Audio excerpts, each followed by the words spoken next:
Hi, this is Misha, and we've done a series, 3 parts, on the Russian Mosin-Nagant, which was standard issue in World War I and of course World War II. And in a separate video I thought we should do on this gun. This is another frontline infantry weapon used by Russia in the First World War. This is the Winchester M1895 Musket, and like the Mosin, it is chambered for 7.62 by 54 rimmed, 54R, and it even feeds from Mosin stripper clips, chargers if you're British. This was what we could think of as a substitute standard weapon for Russia in that war, and it did see frontline use. And while we have it out, and I had this out for a different video, I also brought the Japanese Type 38 Arasaka, because Russia used a large number of these along with the Type 30 during World War I. And this fires 6.5 by 50 semi-rimmed SR, Japanese or Arasaka, whatever you'd like to call it. And it was actually very popular in Russia for being a foreign weapon, especially considering that Russia had just fought a war with Japan up against these guns a decade earlier. Well, there are people that specialize in Winchester 1895s. I do not. I'm a military gun guy. I don't really do a lot with sporting. So check those out for more of an exact history on this gun.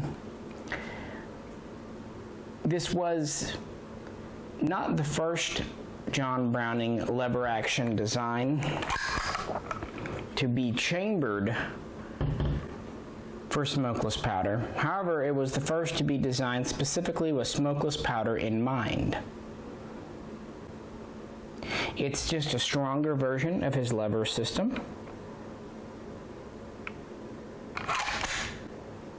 We have an exposed hammer. We have a 5-round single stack mag. As I said, it can be topped off with stripper clips. It is a vertical mag. Some people have said this was to keep the smokeless powder cartridges from igniting themselves. The thing is, when this was first created, your smokeless powder rounds were actually round-nosed bullets. They weren't Spitzer. So I think it was just created because that was the modern styling, and they were getting away from the tube mags. Vertical mags do have quite a few advantages over tube mags, especially when you're getting into the smaller diameter smokeless powder rounds of the late 19th century. Anyway, that's neither here nor there. Winchester would offer this commercially, but honestly it wasn't that successful, not compared to a lot of its other designs. More of the Russian contract guns were made than the commercial guns, although very few of the Russian contracts survive and are in the US today. Well, 1914, World War I begins. Russia is drug in. It's one of the early participants because it's one of the nations that kick it off. It starts a brawl and then realizes it does not have nearly enough materiel to fight a war. It does contract with Remington and Westinghouse to build 1891 Mosin-Nagants for it.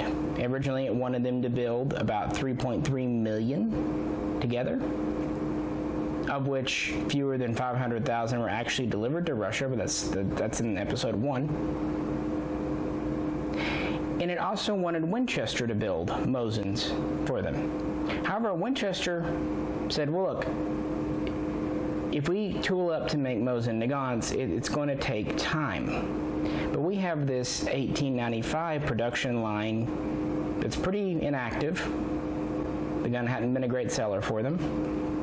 We can get guns to you very quickly. In November of 1914, the Russian government placed an order for 100,000 muskets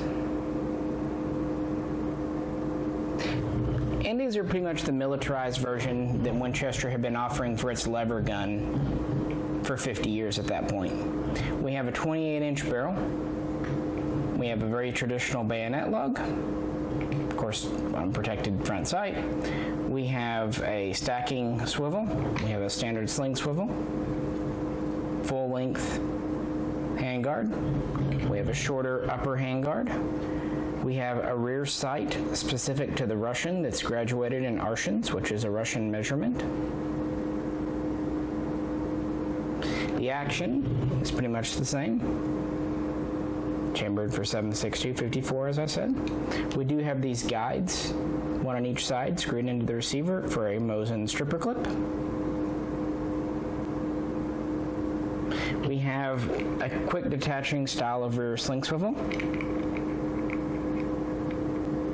This style would appear in various forms on all kinds of guns in that era.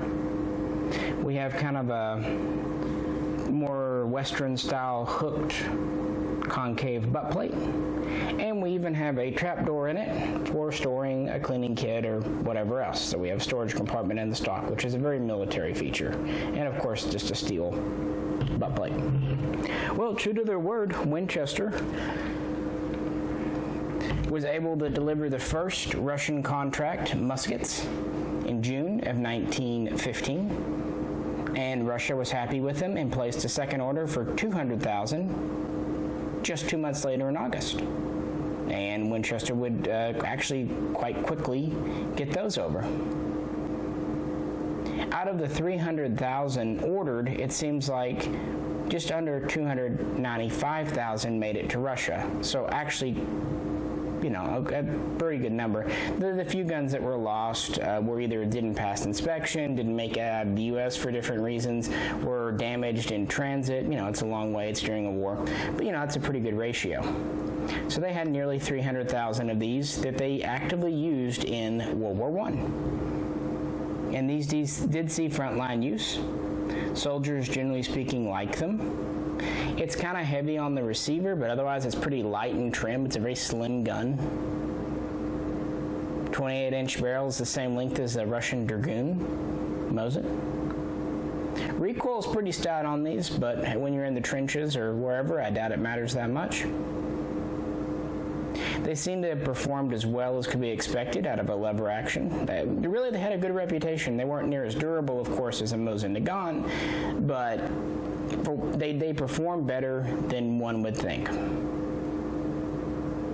Many of these were still in inventory and still in working condition after the revolution, and so the Soviets would take them and use them or send them to allies. For example, a lot of these were sent to Spain to help the communists against the fascists, so a lot of these ended up in Spain. A good number were actually captured by the Finns, and in Finland they became very popular sporting rifles, though they're pretty easy to rebarrel, so you know they would rechamber them for other things and have fun with them. So quite a few of these would either be destroyed in World War I, destroyed after World War I and other services, go to Spain, go to Finland, and they would pop up in weird little out-of-the-way places. This gun is all original. The only downside, it has been refurbished. It has been reparked, it looks like. That's because the original bluing, especially on the receivers, seems like it wore off very, very quickly. Most of these you see have essentially receivers in the white. I've read a few different theories as to why, but long story short, the bluing was not very durable. So this one, and I'm sure quite a few others, were redone. That said, I picked it up for a good price. It is shootable, so that's nice, and it does have all the military features. This is actually my second Russian musket that I picked up in 2016. I had one earlier that I picked up in 14 that had been lightly sporterized, and I restored it, and I ended up having to sell it, unfortunately, because we moved and, you know, good money in these. It was a lucky chance on that sporter one because they didn't touch the stock. It had the swivel, it had the butt plate. It was missing the stripper clip guide, unfortunately, but it did have the special Arshins rear sight, and it did have the rear barrel band and swivel. It was cut down right out here. It was missing the nose cap with the bayonet lug and swivel. and it was missing the upper handguard. I was able to source a reproduction upper handguard and lower and fit it. I was able to get a Winchester type front barrel band. I think it, or maybe it was, I don't remember. It was very close. It looked the same, basically. I think it was either a Winchester off a different musket, or maybe it was off a Craig. I really don't remember, guys. But anyway, I restored it, and aside from the stripper clip guides, really had it looking about like this. My gunsmith even kind of aged the wood on the front to match the butt on that one. He even put in some kind of fake repair pins, because when he was putting in the upper handguard, it kind of cracked because this is really thin wood. So he fixed it and kind of made it look like it was an arsenal fix. It was a really cool gun. Now that one had not been refinished, so it was in a way better. But you do what you do. This one came along, I was happy to grab it, and it really completes my Russian collection. And it's just a really neat part of history, and it's my only lever action gun. Since I am a military collector, a gun's got to have some military pedigree for me to own it. Personal rules, So this lets me have a lever gun, because there just aren't that many military issue smokeless powder lever guns. It's also worth noting that the Americans, the military, wanted to use some of these in the Spanish-American War, and they were making them in 30-40 Craig, 30 US, but they really weren't able to get them into the field before the war was over. So not many actually were manufactured. So there were little military service to these. And again, while we're at it, I had the Arasaka out. Since Russia was so desperate for arms, they ended up with a good number of both the Type 30, the original Arasaka, and the Type 38. Britain would too, specifically the British Navy. Japan had a good number of these, and in World War I they were allied with Britain and Russia, and they weren't a direct participant in hostilities, although they were on the side of the Allies. So they had a good number of the Arasakas they could give away. And Russia would acquire, and I know there's an exact number out there, guys, I couldn't remember it starting off, but they would acquire between the 30 and the 38 at least 150,000. I think it was closer to 200,000. It gives you the idea that it was quite a large number. And while these would mostly be issued to second-line troops, unlike this Winchester, which would go to front-line guys, some of these would work their way up to the front lines, especially since Mosin-Nagants were in short supply. And they would be used all throughout Russia, especially in the Asian areas, and give soldiers a good weapon. The only real downside was the non-standard caliber of 6.5. However, it was influential enough that this actually led to the 1916 Fedorov self-loading automatic rifle being chambered for this round, because it was the closest to an intermediate round that Russia could come up with during World War I. So it definitely had that influence. And it was really well liked because it's as simple and is really as well made as a Mosin. Well, I'd say it's better made than a Mosin, stronger, but the bolt system is as simple as a Mosin. This round is very accurate, yet also lightly recoiling, so that's good. So yeah, it was just a popular gun.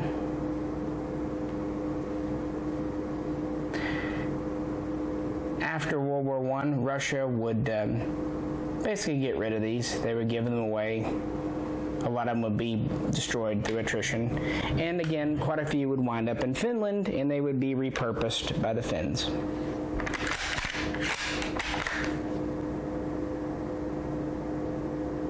So yeah, I just brought these two out to show you that it wasn't just the Mosin that Russia used in World War I. They had plenty of other guns because they would take pretty much anything they would get. And in these, they actually had two good guns. Although I would say the Arasaka is better. Really, the musket here's best benefit for them was that they were able to obtain a large number in a brief period of time, and it did fire their standard cartridge.